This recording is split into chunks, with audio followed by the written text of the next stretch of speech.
Thank you. Everyone ready? Last one. Ma'am.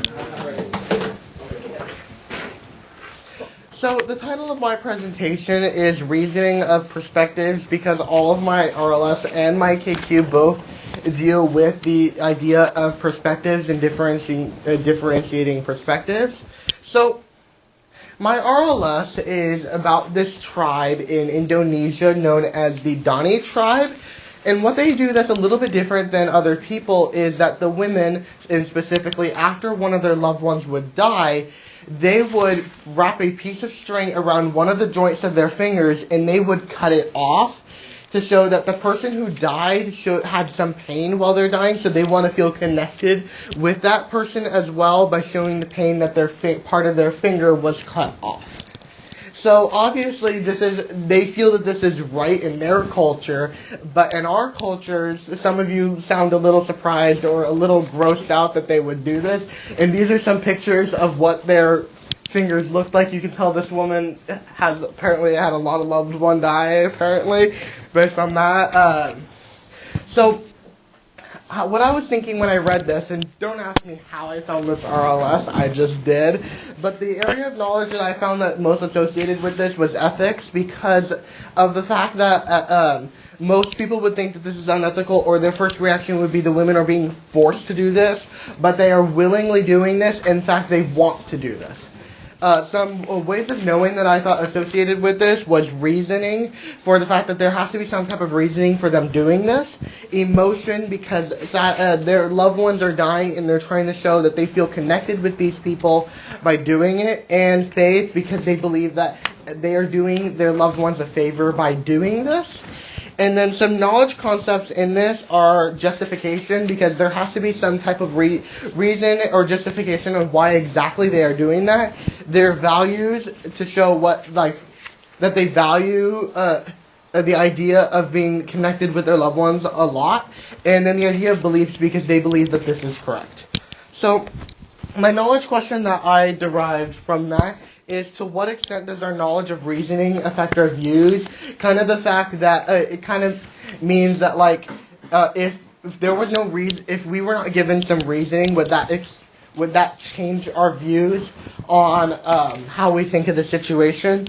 So my claim is that our knowledge of reasoning affects our views, and the counterclaim is that our knowledge of reasoning does not affect our views. I only wrote the claim up there because the opposite. So, and the AOK that I decided to use was history, and the one that supports my claim is this woman in Sudan. She is 19.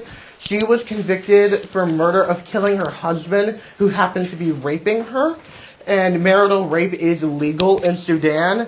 And what they decided to do after a lot of backlash from people around the world is that they decided not to execute this woman, even though the crime for killing someone there is executing them, because people were obviously angry, because obviously rape in any kind is illegal. So her husband, if they were in a different country, her husband would have gone to jail. But in order to protect herself, she needed to do something to make sure that she was safe. And this connects back to the knowledge question, because if you were not given the fact that she was being raped, you would think, oh, she killed someone. She obviously did something bad. But the fact that we know that she was being raped, there's obviously you feel bad for her and feel that her killing was a little bit more justified. And this RLS kind of connects back to the original one in a way, where it's a very similar type of thing, that in country Sudan, the marital rape is considered okay, just like in the tribe, it is okay for these women to be cutting off their fingers. So they're very similar situations in that way. Well, the RLS that I came up for, the counterclaim, was the Rwanda genocide. This was an event that happened in 1994. It started, I think, April. And throughout this span of 100 days, they killed over 800,000 Tutsis and Hutus people. I think that's how it's pronounced. But if you look at it from different, if you are a person looking at this event obviously you don't find a reason that they would kill 800,000 people, and no matter the reasoning behind the people here, you wouldn't seem it as justified enough for killing 800,000 people. And this connects back to the knowledge question, because if you think about it, you don't really need, no matter if you were given reasoning or not on why this happened or why this didn't happen, it would not change your opinion on whether what you think it was justified for them killing 800,000 people. And the rebuttal to this is that that they should not have killed 800,000 people is very similar to the Holocaust, where it's not really justified that they killed that many people. The perspectives for this is people who are younger and people who are older. Younger people tend to go more with the flow, and they tend to not need reasoning as much. As long as the people around them also believe in the same opinion, they go with them. While older people have lived a little bit longer, and they're more likely to listen to the reasoning behind these events. And even if it's not a popular opinion with the people that they are around, they are still more likely to take the side other than younger people who are more likely to conform with the people around them. So the mini conclusion for this is that that our knowledge does affect that the knowledge of reasoning does affect our views because both of the RLSs show that the reasoning, or specifically the one for the claim and the original RLS show, that your opinion of this event changes depending on the reasoning behind it, and that if you were not given the reason why they would do it, you'd have one opinion, and then once you got that reasoning, it would completely change.